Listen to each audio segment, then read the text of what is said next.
Hello YouTube, this is Asatsu 5. This is a video I've been wanting to do for a while, and that is straight razors. Improvised weapon. You hear about people, gangsters using them back in the 19th century, Sweetie Todd, and I thought I'd see how effective they are with our pork loin test. Now, this is the straight razor that I normally shave with. It's kind of rusty, but I use this one quite a bit, at least once a week. And you know, this one has a rounded head. I can't remember what the technical term for that is, but I thought that this would be an inappropriate straight razor to use. Instead, this is my antique straight razor, and let's see. It has what's known as a squirrel tip or a spike. It's nicknamed the spike tip, and I thought that'd be a little bit more aggressive. As you saw, I kind of flipped it out almost like it's a ballad song. I'm really nervous doing that, but I thought I'd show that these things were kind of somewhat practical back in the day. Not for EDC tasks, but if you wanted to get it out open quickly, is better than a jackknife. And there's actually kind of two methods I heard about people using them. One is kind of, you know, they'll kind of hold it like this and slap with it. I'm not sure if I want to do that, but I'm probably just going to use the standard grip. And I might actually do more of a little thrust to see if I can get that spike in and see what happens. So without further ado,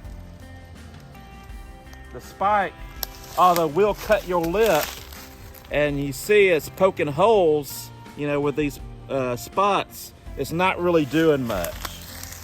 So, and also I want to point out another reason why I'm nervous, this has a small pivot, no locking mechanism.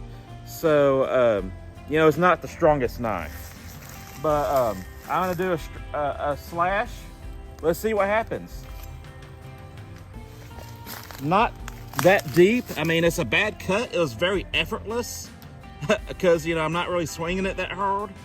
But it just cut that fabric, and it did get into that meat a little bit. You can see my thumb in there. I think I'm gonna try down here real quick and try to be a little bit more aggressive. One second. Okay. Not that impressive. That's a little bit deeper. I tell you what, I've never been so nervous to use a blade on a pork test. Because obviously this is really, really thin, but you know, it's just not a lot to really hang on to. Okay, change my angle a little bit. It's cutting. Tell you what I should have did was a full vertical.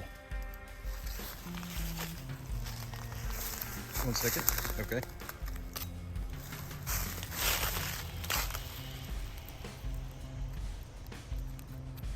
If you can tell how deep that is. I want to save this meat to eat, so I think I'm done here. I guess I'll hold it like that. That feels very uncomfortable. So, yeah, it's not the deepest cutter. I imagine this was more of a, you know, this is what we had available, so this is what we use more than a specific, you know, good ideal, you know. But let's see, come up here real close. I'm just gonna, that's me doing kind of a pressure cut. Not really slashing, but actually kind of, really that tip is the problem. That tip isn't digging in. But anyways, we're gonna cut film here now and salvage this meat because I do intend on eating it. But I think it's that spike. It'll cut your lip, you know, very easily, but it's not really digging into the pork loin that much. So that's it. That's the video. Hope you enjoyed it. I'm Asatsu 5 and I'm out.